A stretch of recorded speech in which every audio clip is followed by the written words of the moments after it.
Do you know why the Alaskan Railroad is the best choice for transportation between Anchorage and Seward, Alaska?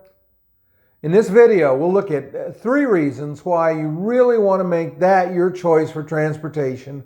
And you'll get to go with my family as we experience this amazing trip. So, welcome aboard the Coastal Classic in the Gold Star Dome service with my family. As you can see, it's an upper level dome car with amazing views. Well, right now we're still parked at the terminal in Anchorage, but we're getting ready to head out here momentarily. Looking out to the right side in the direction of train movement, you can see Cook Inlet, which gives Anchorage its connection to the sea. We're headed towards Seward, which is where we'll board our cruise ship. And you can see that we're traveling between the ocean and neighborhoods there in Anchorage. As we continue to move out, we'll get farther and farther away. We're going to come up here in just a minute on Parter's Marsh, which has kind of an interesting backstory. It was an area where the city wanted to build a dump in times past, and the school children used to come out here to watch the birds and look at where the birds nested. So the result is there was such an outcry that they turned it into a park, and it's now available for the public to use to come out and view all of the different kinds of water birds that nest in this area. We're getting ready to come up on a whistle stop here shortly. We won't really stop, but there's some outbuildings and a place where there was a station, and then they also have an old steam engine parked there on the siding. As we pull away, you can see the train starting to pick up a little bit of speed. The highway's on our left side, and it'll stay there for a while, and then it'll change sides, be on the right side.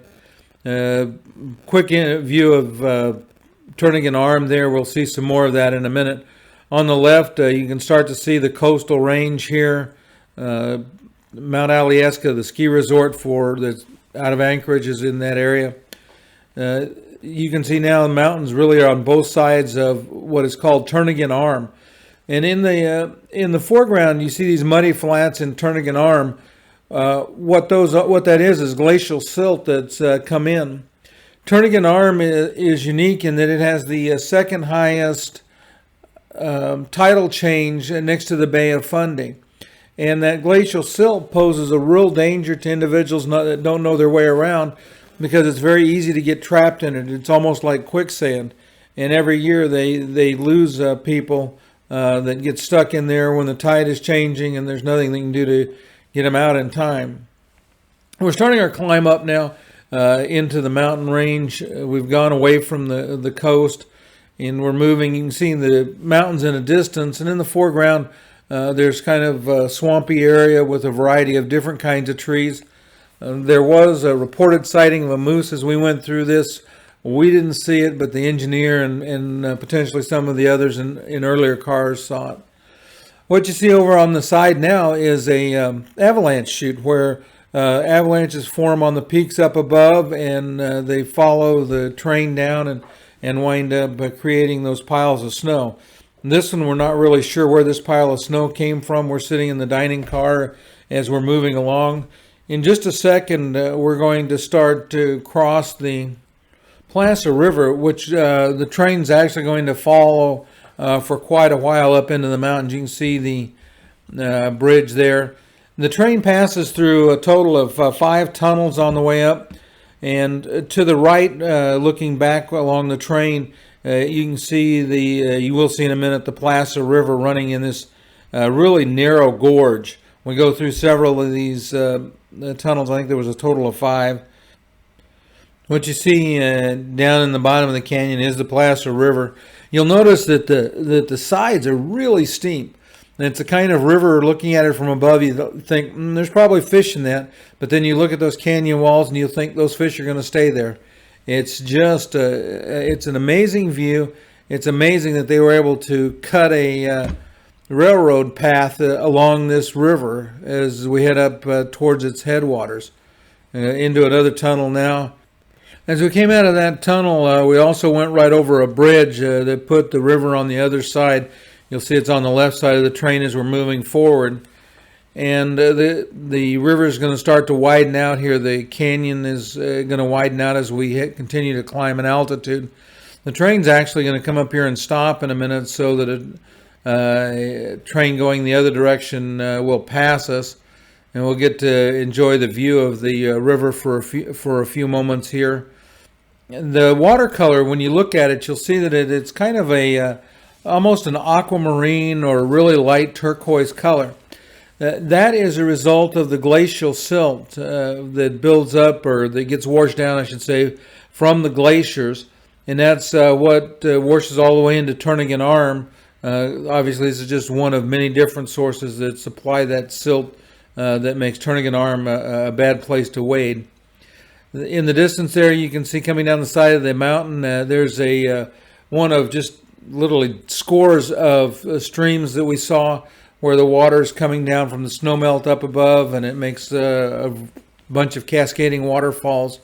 And we're stopped right now alongside waiting for that train, and that's the Placer River. I'm going to reposition here in just a second, and you're going to get a little better view up the valley.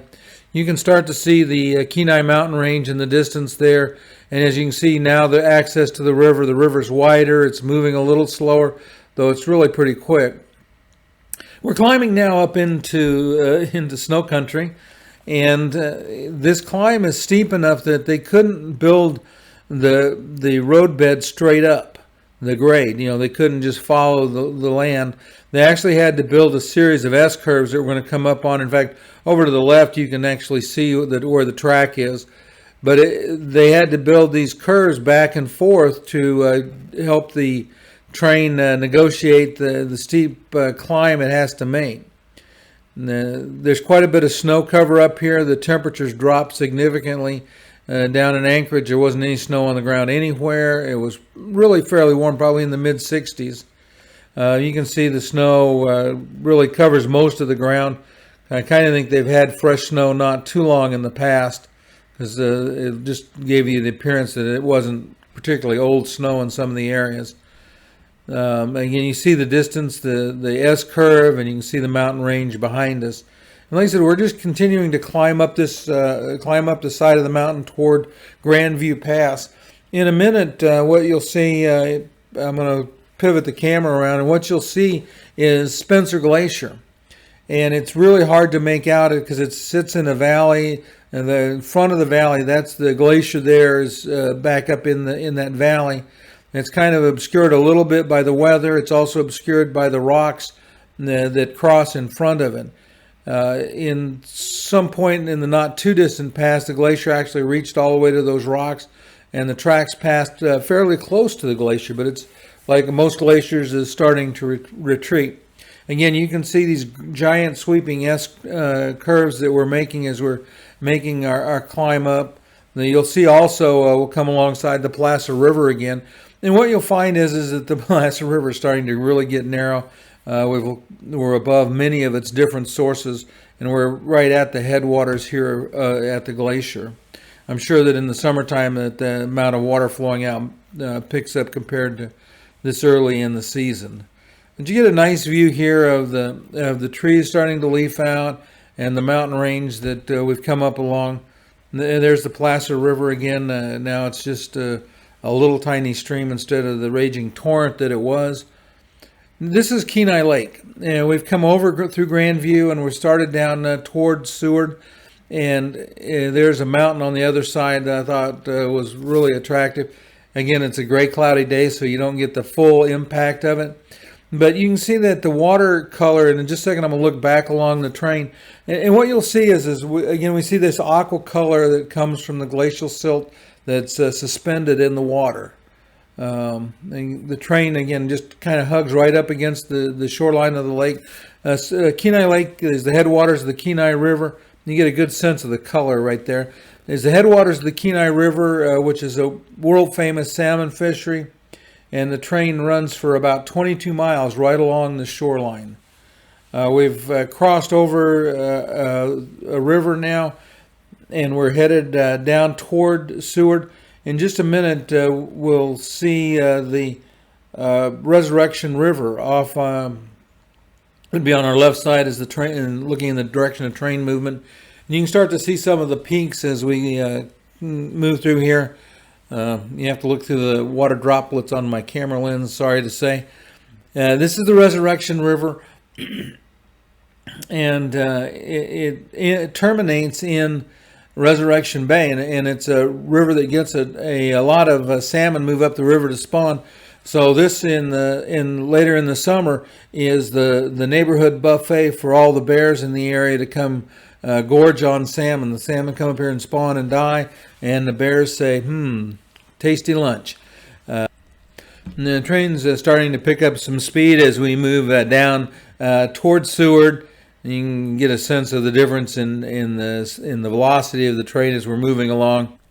Just a second, on the right side of the video, you'll start to see the Resurrection River again, as you see all these little channels of it. And it's really amazing up in here. And what'll happen is, again, this is prime bear viewing area during the salmon spawning season. They'll be up in there feasting their hearts out. We're pulling into Seward right now. We're coming to the end of an amazing trip.